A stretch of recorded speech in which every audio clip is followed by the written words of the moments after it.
بسم اللہ الرحمن الرحیم۔ اسلام کی ابتدائی تاریخ ایک ایسے دور سے شروع ہوتی ہے جب مکہ کی سرزمین پر معاشرتی، مذہبی اور معاشی طاقت چند مخصوص قبیلوں کے ہاتھ میں تھی۔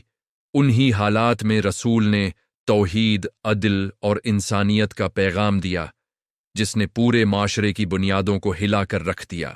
اس دور میں ابو سفیان اور ابو لہب جیسے افراد کی مخالفت ایک بڑی حقیقت بن کر سامنے آئی، کیونکہ وہ نہ صرف قریش کے بااثر سردار تھے بلکہ ان کی سماجی حیثیت اور کاروباری مفادات بھی اسی نظام سے جڑے ہوئے تھے جو اسلام کی تعلیمات سے متصادم تھا۔ ابو سفیان بن حرب قریش کے بڑے تاجروں اور سیاستدانوں میں شمار ہوتے تھے۔ ان کا اثر و رسوخ مکہ کے تجارتی قافلوں، قبائلی اتحادوں اور سیاسی فیصلوں میں نمایاں تھا۔ جب رسول نے اسلام کی دعوت پیش کی تو ابو سفیان کو یہ خطرہ محسوس ہوا کہ اگر لوگ اس پیغام کو قبول کر لیں گے تو قریش کی روایتی طاقت اور بت پرستی پر مبنی معاشی نظام کمزور ہو جائے گا۔ مکہ کی معیشت بڑی حد تک خانہ کعبہ کے گرد موجود بتوں اور زائرین سے وابستہ تھی، اس لیے ابو سفیان جیسے تاجروں کو خدشہ تھا کہ توحید کی دعوت ان کے مالی مفادات کو متاثر کرے گی۔ ان کی مخالفت صرف مذہبی اختلاف تک محدود نہیں تھی بلکہ ایک سیاسی حکمت عملی بھی تھی۔ وہ قریش کی قیادت کو متحد رکھنے اور اپنے قبیلے کی عزت و وقار کو برقرار رکھنے کے لیے رسول کی دعوت کو چیلنج کرتے رہے۔ جنگ بدر، احد اور خندق جیسے اہم معرکوں میں ابو سفیان کی قیادت اور کردار واضح نظر آتا ہے۔ وہ قریش کے لشکروں کو منظم کرتے، جنگی حکمت عملی ترتیب دیتے اور اپنے قبیلے کو ایک مقصد کے تحت متحد رکھنے کی کوشش کرتے۔ ان کی شخصیت میں قیادت، فیصلہ سازی اور سفارتی صلاحیتیں موجود تھیں جنہیں وہ اسلام کی مخالفت میں استعمال کرتے رہے۔ دوسری طرف ابو لہب کا واقعہ ایک مختلف زاویہ پیش کرتا ہے۔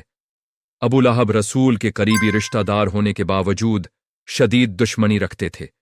ان کی مخالفت میں ذاتی انا، قبائلی غرور اور معاشرتی دباؤ شامل تھا۔ جب رسول نے کوہ صفا پر کھڑے ہو کر لوگوں کو اللہ کی طرف بلایا تو ابو لہب نے سخت الفاظ میں مخالفت کی اور لوگوں کو دعوت حق سے دور رکھنے کی کوشش کی۔ ان کی بیوی بھی اس مخالفت میں شریک رہی اور مختلف طریقوں سے مسلمانوں کو اذیت پہنچانے کی کوشش کرتی رہی۔ اسلامی تاریخ میں ابو لہب کا کردار ایک ایسے شخص کی مثال کے طور پر پیش کیا جاتا ہے جو خاندانی قربت کے باوجود حق کو تسلیم نہ کر سکا۔ ان کی مخالفت نے ابتدائی مسلمانوں کے لیے مشکلات پیدا کیں، مگر اسی کے ساتھ صبر، استقامت اور ایمان کی طاقت کو بھی اجاگر کیا۔ اس واقعے کا ایک اہم پہلو یہ ہے کہ قرآن کریم میں ابو لہب کا ذکر آیا جس سے یہ پیغام ملا کہ حق اور باطل کا معیار خاندانی رشتہ نہیں بلکہ ایمان اور کردار ہے۔ اگر ہم اس دور کے معاشرتی ڈیزائن کو دیکھیں تو مکہ ایک قبائلی معاشرہ تھا جہاں ہر قبیلہ اپنی طاقت اور عزت کے لیے حساس تھا۔ اسلام کی دعوت نے اس نظام کو چیلنج کیا کیونکہ اس نے مساوات، عدل اور اخلاقی ذمہ داری کو اہمیت دی۔ ابو سفیان جیسے رہنما اس تبدیلی کو ایک خطرہ سمجھتے تھے کیونکہ اس سے ان کی قیادت اور اثر و رسوخ کمزور ہو سکتا تھا۔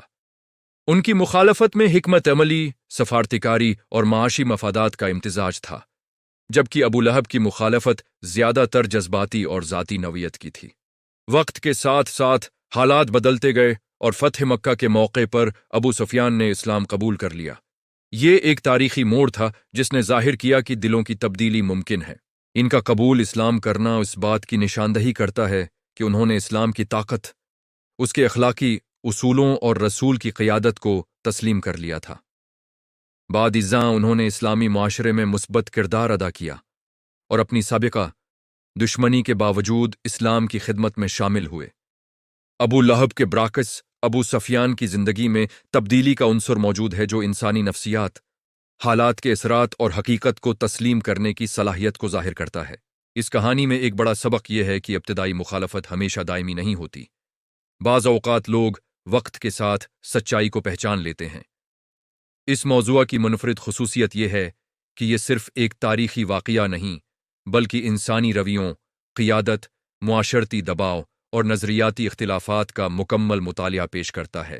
ابو سفیان کی مخالفت ایک منظم سیاسی اور معاشی ردعمل تھی، جبکہ ابو لہب کی دشمنی زیادہ ذاتی اور جذباتی تھی۔ دونوں کردار اسلام کی ابتدائی جدوجہد کو سمجھنے میں اہم کردار ادا کرتے ہیں۔ اگر اس واقعے کی کارکردگی کے پہلو کو دیکھا جائے تو یہ واضح ہوتا ہے کہ رسول کی حکمت عملی صبر، اخلاق اور مسلسل دعوت پر مبنی تھی۔